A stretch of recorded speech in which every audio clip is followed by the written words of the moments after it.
اخوان، آج ہم جز 17 شروع کر رہے ہیں اور اس میں سورۃ الانبیاء ہے اور سورۃ الحج ہے۔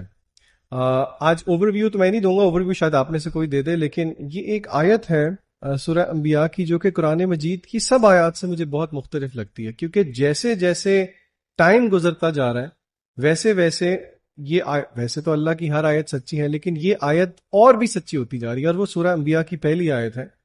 اللہ تعالیٰ فرماتے ہیں اعوذ باللہ من الشیطان الرجیم اقترب للناس حسابهم وهم فی غفلۃ معرضون، کہ لوگوں کے حساب کا وقت قریب آتا جا رہا ہے اور وہ ہیں کہ غفلت سے منہ موڑے ہوئے ہیں۔ تو غفلت سے کیا مراد ہے؟ اسکالرز نے اس کے بارے میں کافی لکھا ہے، اور خاص طور پہ ایک بک ہے مل بھی جاتی ہے، شیخ صالح المنجد کی بک ہے دل کا بگاڑ، اردو میں بھی موجود ہے، انگلش میں میرا نہیں خیال اس کا ترجمہ ہوا ہوا یا نہیں ہوا ہوا۔ تو انہوں نے باقاعدہ ایک پورا اس پہ چیپٹر باندھا ہے اور انہوں نے اس کی تعریف بھی کی ہے، کچھ آیات بھی لے کے آئے ہیں۔ تو انہوں نے غفلت کی کچھ کیٹیگرائزیشنز کی ہیں، تو ان میں سے 2-3 میں آپ کے سامنے رکھوں گا انشاءاللہ۔ سب سے پہلی غفلت وہ کہتے ہیں کہ جنرل نیک اعمال سے غفلت، کہ انسان جو ہے وہ نیک اعمال میں غفلت کرتا ہے، اور اس کی دلیل وہ کیا دیتے ہیں؟ وہ کہتے ہیں کہ قیامت کے دن انسان ریگریٹ کرے گا اس چیز کو۔ سورہ قاف کی آیت ہے لَقَدْ كُنْتَ فِي غَفْلَةٍ هَذَا فَكَشَفْنَا عَنْكَ غِطَاءَكَ فَبَصَرُكَ الْيَوْمَ حَدِيدٌ، کہ اس دن اس سے کہا جائے گا کہ تو پہلے غفلت میں پڑا ہوا تھا، لیکن آج تیری نظر بالکل تیز ہو گئی اور تجھے نظر آنا شروع ہو گیا۔ بالکل اسی طرح اعمال کی غفلت کا موت کے وقت بھی انسان کو پتہ لگے گا، جب انسان موت کے وقت اللہ کو کہے گا کہ لولا اخرتنی الی اجل قریب، یا اللہ مجھے تھوڑا سا موقع دے دے، فاصدق واکن من الصالحین، کہ میں صدقہ کر دوں اور میں نیکوکاروں میں سے ہو جاؤں۔ پھر اسی طرح شیخ صاحب کہتے ہیں کہ دوسری غفلت ہے قرآن مجید سے غفلت، کہ انسان کس طرح دنیا کے اندر قرآن سے غفلت کرتا ہے، حالانکہ قیامت کے دن یہی ہے جو کہ انسان کی شفاعت کرے گا۔ اور پھر وہ مختلف احادیث لے کے آئے ہیں، یعنی کہ جنرلی اسپیکنگ اگنورینس، اس کو ہم انگلش میں کیا کہیں گے؟ غفلت کو ہیڈ لیسنس کہیں گے، ہیڈ لیسنس کہیں گے، یعنی کہ ہر اس چیز سے انسان ہیڈ لیس ہو رہا ہے جو کہ آخرت میں اس کو فائدہ دے گی، خاص طور پہ اس میٹیریل دور کے اندر وہ والی چیزیں جو کہ شاید مباح کیٹیگری میں آئیں گی لیکن انسان کو وہ غفلت کرتی ہیں۔ خاص طور پہ ہم رمضان المبارک کے مہینے میں دیکھیں، ہمیں کوشش کرنی چاہیے کہ ہم جتنے غفلت والے ایکٹس ہیں ان کو ٹیپر آف کرنے کی کوشش کریں for the rest of 11 months۔ اچھا، ویسے انسان نیچرلی غافل ہے، اس کے پیچھے کیا سائنس آپ سمجھتے ہیں؟ کیونکہ دیکھیں ہر وہ چیز جو فائدے مند ہے وہ انسان استعمال نہیں کرتا آن جنرل بیسس، جیسے دودھ کا ہمیں پتہ ہے زیادہ فائدے مند، لیکن ہم پھر بھی کوک پیتے ہیں۔ اسی طرح ہمیں پتہ ہے رات سونا چاہیے لیکن ہم رات جاگتے ہیں۔ یہ جنرل غفلت آپ نے نا بڑی اچھی بات کی ہے۔ ایک حدیث میں بھی آتا ہے احمد بھائی کہ اللہ کے نبی صلی اللہ علیہ وسلم نے کہا کہ قبر کے عذاب کے بارے میں آپ نے کہا کہ اگر تمہیں اس کا صحیح ادراک ہو جائے تو تم لوگ اپنے مردوں کو دفنانا بند کر دو، اپنی خواتین کے پاس بستر پہ جانا شروع کر دو۔ بلکہ شیخ صاحب نے اپنی بک میں غفلت کی کیٹیگریز میں ایک کیٹیگری پازیٹیو غفلت کی بھی لی، اور وہ ہے کہ ان الذین یرمون المحصنات، یعنی کہ ایسی عورتیں جو کہ غافل ہیں بے حیائی کے امور سے۔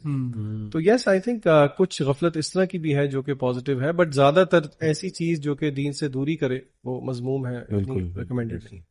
اچھا، اسی سورہ میں آگے آیہ نمبر 16 ہے وما خلقنا السماء والارض وما بینہما لاعبین۔ اللہ سبحانہ وتعالیٰ کہتے ہیں کہ ہم نے آسمانوں کو اور زمین کو نہیں بنایا کھیل تماشے کے لیے، اور جو بھی ان کے درمیان ہے، یعنی everything that Allah has created there is a purpose behind it، یعنی صرف یہ کوئی کھیل تماشا نہیں ہے اور وہی غفلت کی زندگی گزارنی نہیں ہے۔ اس میں انسان نے جو ہے نا اپنا پرپز ایک طے کرنا ہے، اس نے دیکھنا ہے کہ کون سا راستہ ہے جو اس نے اختیار کرنا ہے، کیونکہ اللہ سبحانہ وتعالیٰ نے نا انسانوں کو خاص طور پہ انٹلیکٹ کے اوپر پیدا کیا ہے۔ جیسے جانور جو ہیں وہ انسٹنکٹ پہ پیدا کیے گئے ہیں، انسٹنکٹ پہ پیدا کیے گئے ہیں سے مراد یہ ہے کہ جس طرح ان کو اللہ تعالیٰ نے پروگرام کر دیا اسی طرح وہ چلتے ہیں۔ یعنی جو جتنے بھی جانور ہیں آپ دیکھیں گے سارے انسٹنکٹ کے اوپر چلتے ہیں، ان کے اندر کوئی انٹلیکٹ نہیں ہوتا جس سے وہ چوز کر سکیں رائٹ فرام رانگ، ان کے اندر کوئی ایتھکس نہیں ہوتے، کوئی مورلز نہیں ہوتے، وہ بس انسٹنکٹ کے اوپر چلتے ہیں۔ ہاں، جس طرح اللہ تعالیٰ نے پروگرامنگ کر دی اسی پروگرامنگ کے تحت وہ چل رہا ہوگا۔ انسان کو اللہ تعالیٰ نے انٹلیکٹ دیا اور اختیار دیا، اور انسان کو چاہیے کہ اپنے انٹلیکٹ کو یوز کرے اپنے اختیارات کے لیے، کہ چوز کرے کہ کیا چیز میرے لیے بہتر ہے کیا چیز نہیں ہے۔ جیسے علی بھائی آپ نے کہا نا کہ ہمیں پتہ ہے کہ فار ایگزامپل دودھ جو ہے وہ زیادہ ہیلدی ہے ایز اپوز ٹو کوک یا پیپسی، تو انٹلیکٹ کا تقاضا یہ ہے کہ دودھ جو ہے وہ زیادہ پیا جائے. تو اللہ سبحانہ و تعالیٰ چاہتا ہے ہمیں کہ ہم اپنے لیے جو ہے جو the choices that we make in this life وہ عقل کی بنیاد کے اوپر ہوں. اینڈ یہ تو بالکل ہی بے عقلی سی بات ہے کہ یہ سب کائنات جو ہے اس کا کوئی مقصد ہی نہ ہو. جیسے ہمارے سامنے اتنی زیادہ چیزیں پڑی ہیں، مائکرو فون پڑا ہے، ٹیلی فون پڑا ہے، جو ہم نے جوتے پہنے ہوتے ہیں ان تک کا ایک پرپز ہوتا ہے. لیکن ہم یہ کیسے کہہ سکتے ہیں کہ ہماری اپنی جو تخلیق ہے اس کا کوئی پرپس ہی نہیں ہے، بالکل بے مقصد ہے، اور بس انسان زندگی کو ایسی گزارے جیسے کوئی آگے کوئی گول نہیں ہے، کوئی اینڈ نہیں ہے. تو انسان کو چاہیے کہ وہ اپنا جو ہے نا مقصد تلاش کرے، اور وہ اللہ تعالیٰ نے فطرت کے اندر وضع کیا ہوا ہے، اور وہ اللہ تعالیٰ کی پہچان ہے. اور پھر اللہ تعالیٰ کو پہچانے، اور پھر اللہ تعالیٰ سے جڑے، اور پھر اللہ تعالیٰ نے جو کہا ہے وہ کرے، جس چیز سے اللہ تعالیٰ نے روکا ہے اس سے رک جائے. اسی طرح اللہ تعالیٰ نے اسی سورہ کے اندر آگے کا کل نفس ذائقۃ الموت، کہ ہر جو انسان ہے وہ موت کو چکھے گا، ہر زندہ چیز جو ہے وہ موت کو چکھے گی. ٹھیک ہے. وَنَبْلُوكُمْ بِالشَّرِّ وَالْخَيْرِ فِتْنَةً، اور ہم تمہیں آزمائیں گے شر سے اور خیر سے بھی، یعنی دونوں چیزوں سے آزمائش ہوگی. ہم خیر سے بھی آزمائیں گے، تمہیں خیر دے کے بھی آزمایا جائے گا اور شر سے بھی آزمایا جائے گا.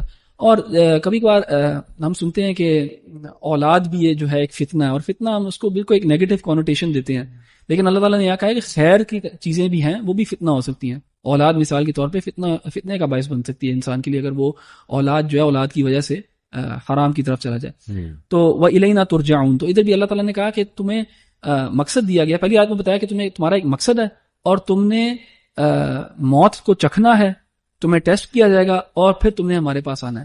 اور بیسیکلی اسلام کا پورا جو فلسفہ ہے نا زندگی کا، وہ یہی ہے کہ اللہ تعالیٰ نے ہمیں پیدا کیا ہے، اس نے مقصد کے ساتھ پیدا کیا ہے، اینڈ کسی کھیل تماشے کے لیے نہیں.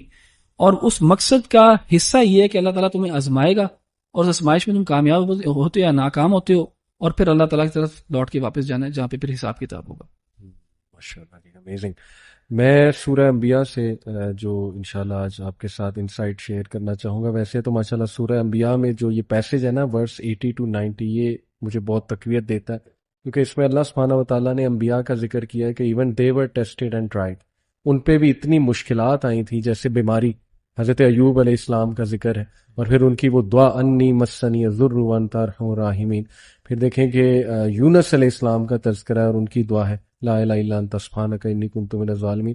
بٹ یہ کہ میں جو انشاءاللہ ڈسکس کرنا چاہوں گا وہ ورس نمبر 96 ہے، اور یہ بڑا انٹرسٹنگ ٹاپک ہے یاجوج ماجوج کے حوالے سے. تو تھوڑا سا میں چاہوں گا